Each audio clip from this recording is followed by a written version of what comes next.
बिस्मिल्लाहिर्रहमानिर्रहीम अस्सलाम वालेकुम स्टूडेंट्स। तो आज की हमारी इस वीडियो का टॉपिक है रिदमिकल एक्साइटेशन ऑफ हार्ट।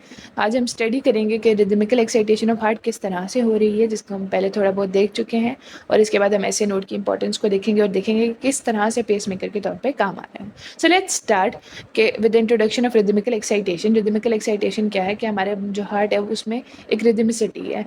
जैसे हम ईसीजी देखते हैं तो उस पर हमें एक रिदम मिलता है कि एक स्पेसिफिक पोर्शन के लिए हमारे वेंट्रिकल्स एट्रिया कॉन्ट्रैक्ट करेंगे, उस टाइम में वेंट्रिकल्स रिलैक्स करेंगे, फिर एक स्पेसिफिक टाइम के लिए एक स्पेसिफिक प्रेशर पे एक स्पेसिफिक वॉल्यूम पे वो जो है हमारे वेंट्रिकल्स कॉन्ट्रैक्ट करेंगे और स्पेसिफिक अमाउंट ऑफ ब्लड वो पहले लेंगे और फिर specific amount of blood eject करेंगे। तो it all happens in a very well organise manner.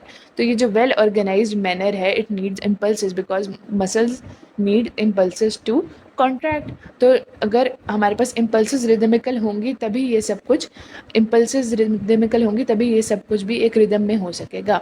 तो हमारे पास कहाँ से जनरेट हो रही है, हमें पहले से पता है कि जो हार्ट है उसका जो specialise conductive and excitatory system है, जो जिसके फर्दर 5 कंपोनेंट्स हैं, वो जनरेट करता है rhythmical impulses for the contraction of cardiac muscles. ठीक है, for the contraction of cardiac muscles rhythmical excitation होती है विद इन द हार्ट। और ये जो है इससे नर्वस स्टिमुलेशन के ज़रिए नहीं होती, nervous stimulation just plays a regulatory role. ठीक है, तो ये जो rhythmical excitation by the specialise conductive system है, ये किस तरह से होती है? The specialise conducting system of heart generates rhythmical impulses to initiate contraction. यानी कि रिदमिकल इम्पल्सेस जनरेट होंगी। फॉर एग्जाम्पल, अगर हमारे पास SA नोड है तो ये approximately less than a second impulses generate करता रहता है। इतनी ज़्यादा इसकी रेपिडिटी सबसे ज़्यादा होती है। और जिस तरह हमारे पास अगर परकिंजी फाइबर्स की एग्जांपल ले लें तो वो हमारे पास अप्रॉक्सीमेटली 4 सेकेंड्स बाद एक इम्पल्स जनरेट करने के काबिल होते हैं। तो एक स्पेसिफिक टाइम में और एक स्पेसिफिक मैग्नीट्यूड की इम्पल्स जनरेट होती है जो कि इनिशिएट करती है कंट्रैक्शन ऑफ हार्ट को। ठीक है, इसके अलावा हमारे पास ये कंडक्टिव सिस्टम है, एक्साइटेटरी भी है और कंडक्टिव भी है। तो जो इसका मतलब क्या है कि पहले तो ये एक्साइटेशन करेगा और उसके बाद उस इम्पल्स को कंडक्ट भी करेगा उन मसल्स तक जिसको उसने एक्साइट करना है।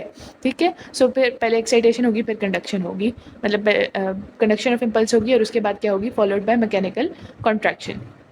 ठीक है, मैकेनिकल एक्शन या मैकेनिकल कॉन्ट्रैक्शन। ठीक है, इसके बाद क्या है कि this system also allows all portion of ventricles to contract simultaneously due to ये बेसिकली हमारे पास परकिंजी फाइबर्स का स्पेसिफिकली फंक्शन है कि उनके इम्पल्सेस इतनी ज़्यादा ट्रेवल उसकी इम्पल्सेस में जो कंडक्टेंस है परकिंजी फाइबर्स की वो बहुत ज़्यादा होती है। 4 मीटर्स पर सेकेंड होती है। कितनी होती है?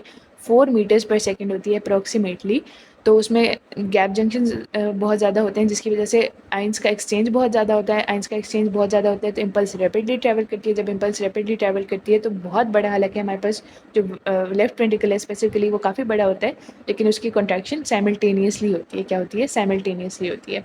और अगर ये specialise excitatory and conductive system of heart सही से काम नहीं करेगा या इसमें थोड़ा बहुत कोई मसला आ जाएगा तो क्या होगा? इस्कीमिया होगा, which will be followed by tissue necrosis. इसको अब हम आ जाते हैं basic component of specialise excitatory and conductive system of heart. Basically इसके 5 कंपोनेंट्स हैं। जो हमारे पास सबसे इंपॉर्टेंट कंपोनेंट है जिसको आज हमने डिस्कस करना है वो क्या है? SA नोड है, which is the pacemaker of heart. ठीक है, इसके अलावा इसके और कौन कौन से हमारे पास कंपोनेंट्स हैं? SA node, the internodal pathway, the AV node, और इसके अलावा हमारे पास left and right bundle branches या फिर बंडल ऑफ हिल्स। और इसके अलावा 5th कंपोनेंट क्या है? परकिंजी फाइबर्स। क्या है? परकिंजी फाइबर्स। तो हमने आज SA नोड को डिस्कस करना है। SA node is also known as the sinoatrial node और द साइनस नोड, जो कि हमारे पास पेस मेकर ऑफ हार्ट है। पेस मेकर ऑफ हार्ट क्यों है मैं पहले ही बता चुकी हूँ, क्योंकि इसकी एक्साइटेशन कैपेबिलिटी सबसे ज़्यादा है। स्पीड ऑफ एक्साइटेशन या speed of generation of impulse या rate of generation of impulse सबसे ज़्यादा है, जिसकी वजह से SA नोड जो है हमारे पास वो है the pacemaker of heart. SA node से इंटरनोडल पाथवे के थ्रू AV नोड में जाती हैं इम्पल्सेस। और फिर जो हमारे पास SA नोड है ये हमारे पास राइट एट्रियम में होता है। कहाँ होता है? राइट एट्रियम में होता है, superior lateral wall of right atrium में। तो ये जो AV नोड में जाएगी और उसके बाद ये left and right bundle branches of परकिंजी fibres में जाएगी और फिर ये हमारे पास वेंट्रिकल्स की कॉन्ट्रैक्शन का बायस बनेगी। क्या बनेगी? वेंट्रिकल्स की कॉन्ट्रैक्शन का बायस बनेगी। ठीक है, तो जो हमारे पास SA नोड है हम पहले ही पढ़ चुके हैं कि it is also a type of muscle, लेकिन इसका जो काम है वो पंपिंग ऑफ ब्लड नहीं है। ठीक है, इसका काम क्या है?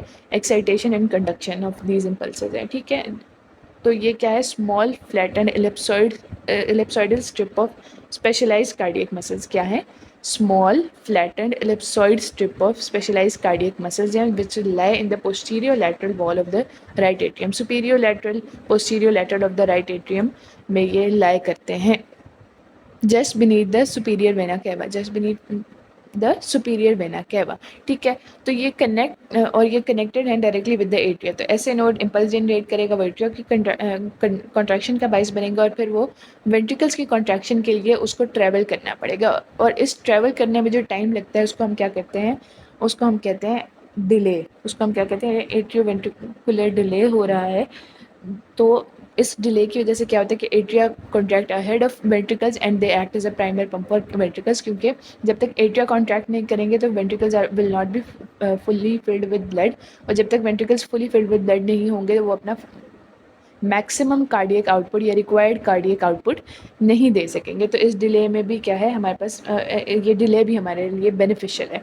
ठीक है, अब हम देखते हैं कि ऐसे नोड में किस तरह से हमारे पास इम्पल्स जनरेट होती है और किस तरह से उसके सारे फेजेस हैं। तो हमें पता है कि पहले जो रेस्टिंग मेम्ब्रेन पोटेंशियल है उसमें इनर मेम्ब्रेन नेगेटिव होना है, आउटर मेम्ब्रेन ने पॉजिटिव होना है। और जो ये हमारे पास रेस्टिंग मेम्ब्रेन पोटेंशियल है ये कितना है हमारे पास, इस एस ए नोडल फाइबर्स का -55 to -60 millivolts. It fluctuates between -55 to -60 millivolts, यानी ये बहुत एक्यूरेट नहीं होता। क्यों एक्यूरेट नहीं होता, क्योंकि इसमें सोडियम लीकी चैनल्स होते हैं। क्या होते हैं, सोडियम लीकी चैनल्स। और इन्हीं लीकी चैनल्स की वजह से ऐसे नोड क्या है, सेल्फ एक्साइटेटरी है। क्या है, सेल्फ एक्साइटेटरी है।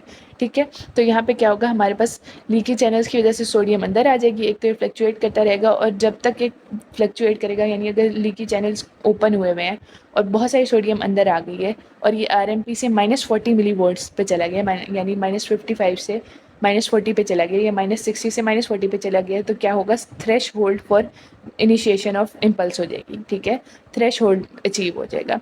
जब थ्रेश होल्ड अचीव होगा तो क्या होगा कि ये स्लो सोडियम कैल्शियम गेटेड, ये वोल्टेज गेटेड चैनल्स हैं और ये लीकी चैनल्स हैं। लीकी चैनल्स जो है किसी भी मतलब वोल्टेज डिपेंडेंट नहीं होते, और ये वाले क्या होते हैं, वोल्टेज डिपेंडेंट होते हैं एक स्पेसिफिक वोल्टेज पे। जैसे कि हमने कहा कि -40 मिली वोल्ट्स यहाँ पे थ्रेश होल्ड वोल्टेज है, उस पर ये ओपन हो गए। ये ओपन हुए तो पॉजिटिविटी अंदर आ गई।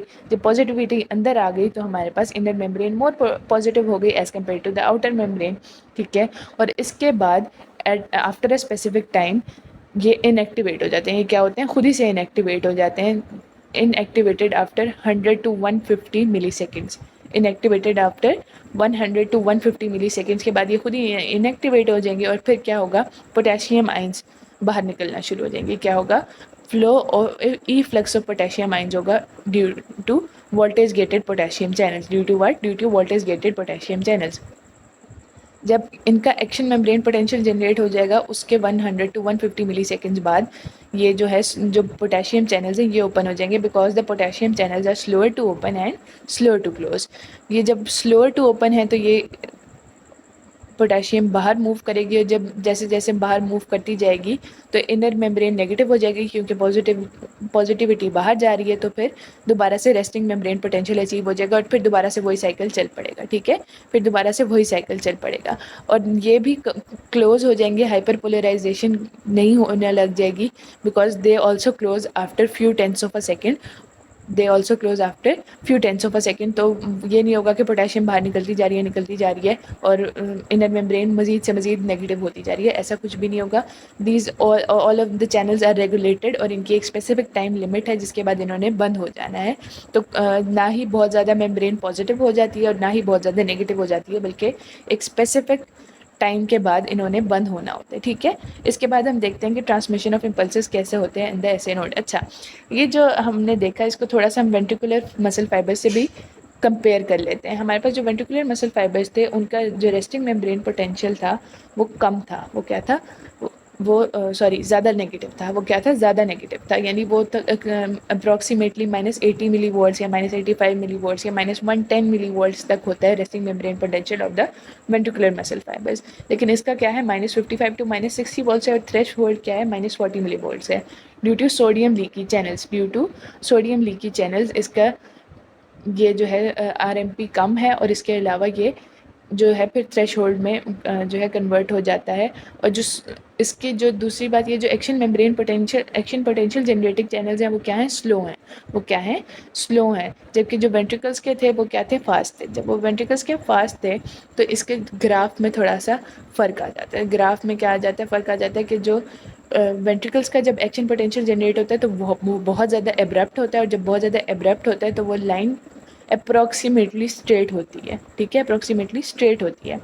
अब स्ट्रोक बिल्कुल स्ट्रेट जाता है। जबकि जो ये वाला है इसमें थोड़ा सा मतलब वो उसमें वेव आएगी या कर्व आएगा, क्योंकि इसमें slow sodium and calcium channels हैं, ठीक है। इसके अलावा डीपोलराइजेशन तो वैसे ही है कि डीपोलराइजेशन थोड़ा ज़्यादा जल्दी हो जाती है as compare to the repolarisation, ठीक है। इसके बाद हम आ जाते हैं ट्रांसमिशन ऑफ इम्पल्सेस पर, कि ट्रांसमिशन ऑफ इम्पल्सेस कैसे हो रही है। एक्शन पोटेंशियल जनरेट हुआ in the S A node which will innervate the atria, और इसकी स्पीड क्या है, एट्रियल कंडक्शन ऑफ इम्पल्सेस की 0.3 मीटर पर सेकंड, 0.3 मीटर पर सेकंड। और इसके जो बैंड्स होते हैं इंटीरियर, लेटरल और पोस्टीरियर, उसमें कितनी स्पीड होती है, 1 मीटर पर सेकंड। इसके अलावा फिर ये जो है ट्रैवल करती है through the internodal pathway to the AV nodes, और इसमें डिले आता है ऑफ द 0.03 सेकंड। इसमें कितना डिले आता है, 0.03 सेकंड्स का डिले आता है। और फिर इस एवी नोड में डिले आता है, इसमें ट्रैवल करने में डिले आता है ऑफ 0.09 सेकंड्स। और इसके बाद ये पेनिट्रेटिंग फाइबर्स में जब एंटर होते हैं तो उसमें भी पेनिट्रेटिंग फाइबर्स में से गुजरने में भी 0.04 सेकंड्स का डिले आ जाता है।